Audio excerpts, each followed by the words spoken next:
नमस्कार।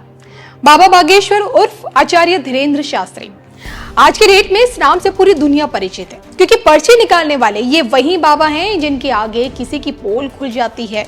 इनके दरबार में हजारों की संख्या में लोगों की भीड़ आज भी जुटती है। भीड़ में बैठा हर एक व्यक्ति के दिल दिमाग में क्या कुछ चल रहा है उसे ये बाबा आसानी से भाप लेते हैं। बागेश्वर बाबा ने ना सिर्फ चमत्कार दिखाते हैं बल्कि समस्याओं का भी निपटारा कर देते हैं। और जिन लोगों की आस्था बागेश्वर वाले इन बाबा से जुड़ी है उन्हें बाबा में दिव्य इंसान भी नजर आते हैं। अब एक ऐसा महापुरुष उन्हें दिखता है जो अपने ज्ञान और तप की शक्ति से चमत्कार करता है और लोगों के मन की बात भी पढ़ता है। हालांकि बाबा के इसी चमत्कार को कुछ लोग अंधविश्वास और पाखंड भी बताते हैं, लेकिन साबित करने में अब तक तो नाकाम रहे। और अब जब हिंदुत्व की अलग जलाई है तो गांव-गांव शहर कट्टर हिंदू बनाने का बीड़ा आचार्य धीरेन्द्र शास्त्री ने उठाया है।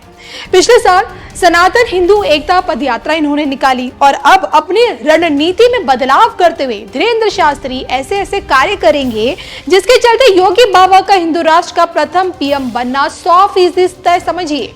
आखिरकार मणिशंकर अय्यर के किन अरमानों पर अब की बार पर्ची वाले यही बाबा पानी फेर देंगे, देखिए इस पर हमारी ये खास रिपोर्ट। अय्यर साहब को झटका, अब हिंदू नहीं कट्टर हिंदू बनाएंगे, भारत को पुनः बनाएंगे हिंदू राष्ट्र। बागेश्वर धाम सरकार का नया हथकंडा, देखिए सिर्फ धर्म ज्ञान पर। हिंदू राष्ट्र को लेकर कांग्रेसियों की सोच क्या कहती है, इसका पता अय्यर साहब की इन बातों से साफ झलकता है।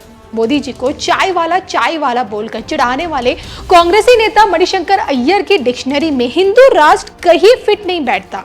तभी तो आज भी यही दावा करते हैं कि नफरत की राजनीति के बावजूद देश की 2/3 आबादी हिंदू राष्ट्र के पक्ष में नहीं है। ये अय्यर साहब कैसे सोचते हैं, उनका ये दावा है।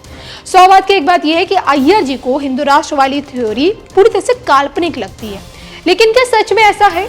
क्योंकि इसी काल्पनिक थ्योरी को आचार्य धीरेन्द्र शास्त्री एक लंबे समय से हकीकत का रूप देना चाह रहे हैं और जिस कारण हिंदू राष्ट्र को लेकर उन्होंने बिगुल फूंका हुआ है। और अपने इसी अभियान के चलते अब 4 ऐसे काम करने का उन्होंने ठाना है जिससे भारत जल्द से जल्द हिंदू राष्ट्र बन जाए। दरअसल 5 दिवसीय कथा में आचार्य धीरेन्द्र शास्त्री ने हिंदू राष्ट्र घोषित करने के लिए दिल्ली से ब्रिज तक यात्रा निकालने का ऐलान किया है। वो ये मानते हैं कि अब प्रवचन से हिंदू राष्ट्र नहीं बनने वाला है, बल्कि अब घर से बाहर उन्हें निकलना ही पड़ेगा। धीरेन्द्र शास्त्री ने ठाना है कि मेरठ की धरती से सबसे पहले हिंदू राष्ट्र की क्रांति को उठाना है, फिर हिंदू मस्तक पर तिलक और घर पर झंडा लगाना है और लोगों को ये समझाना है कि दुनिया की छोड़ो, ये ना तो तेरा है ना मेरा है, सब झमेला है। गौर करने वाली बात यह है कि अगर प्रत्येक सनातनी धीरेन्द्र शास्त्री की इन बातों पर अमल करने लग जाए तो फिर योगी बाबा का तो हिंदू राष्ट्र बनने का प्रथम पीएम बनने वाली जो भविष्यवाणी है वो आप सही सत्य समझिए।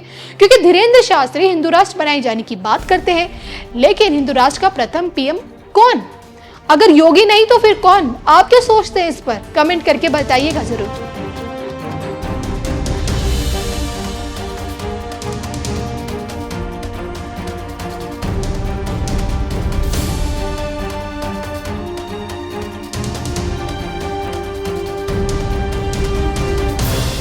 किसी भी सभ्य समाज को सशक्त बनाने के लिए उत्तम स्वास्थ्य अत्यंत महत्वपूर्ण है और उत्तम स्वास्थ्य के लिए उन्हें उस प्रकार के केंद्र मिले, बीमारियों की महामारियों के बचाव के लिए जागरूकता से अभियान आगे बढ़ेगा। और आज उत्तर प्रदेश सरकार संचारी रोग नियंत्रण के एक बड़े कार्यक्रम को आगे बढ़ा रहा है। संचारी रोग इंसेफ्लाइटिस, डेंगू, मलेरिया, चिकनगुनिया,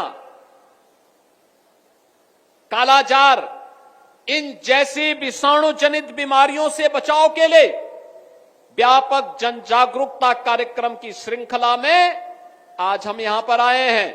और साथ साथ आज उत्तर प्रदेश सरकार के द्वारा भारत सरकार के सहयोग से 2500 से अधिक 2500 से अधिक एम्बुलेंस स्वास्थ्य सेवा में जनता जनार्दन की सेवा के लिए लगाई जा रही है। यह इसलिए भी लगाई जा रही है जिससे रिस्पांस टाइम कम हो सके। 108 की एम्बुलेंस सेवा जो दिन रात आपकी सेवा के लिए समर्पित है। याद करिए 2017 के पहले इसका रिस्पांस टाइम लगभग 17 से 19 मिनट हुआ करता था। आज यही कम होकर के 7 मिनट के आसपास आया है। इसको और भी कम करने के लिए ये 2500 से अधिक एम्बुलेंस आज यहां पर एक साथ पूरे प्रदेश भर के लिए शुभारंभ किए जा रहे हैं। इससे प्रदेश की जनता लाभान्वित होगी। मैं उन सभी लाभान्वित होने वाले प्रदेशवासियों को इसकी बधाई देता हूं। बहनों और भाइयों, ये संचारी रोग के लिए उत्तर प्रदेश का अलग अलग क्षेत्र अलग अलग संचारी रोग के लिए अत्यंत संवेदनशील है। अगर आप पूर्वी उत्तर प्रदेश में जाएंगे तो गोरखपुर, बस्ती मंडल के कुशीनगर, देवरिया, महाराजगंज, सिद्धार्थनगर, बस्ती, ये सभी जनपद इंसेफ्लाइटिस के लिए अत्यंत संवेदनशील है। बरेली मंडल के जनपद, बरेली है, बदायूं है, पीलीभीत है, ये सभी आसपास के जनपद है। ये जनपद मलेरिया की दृष्टि से संवेदनशील है। आगरा मंडल के जनपद ये डेंगू के लिए संवेदनशील है।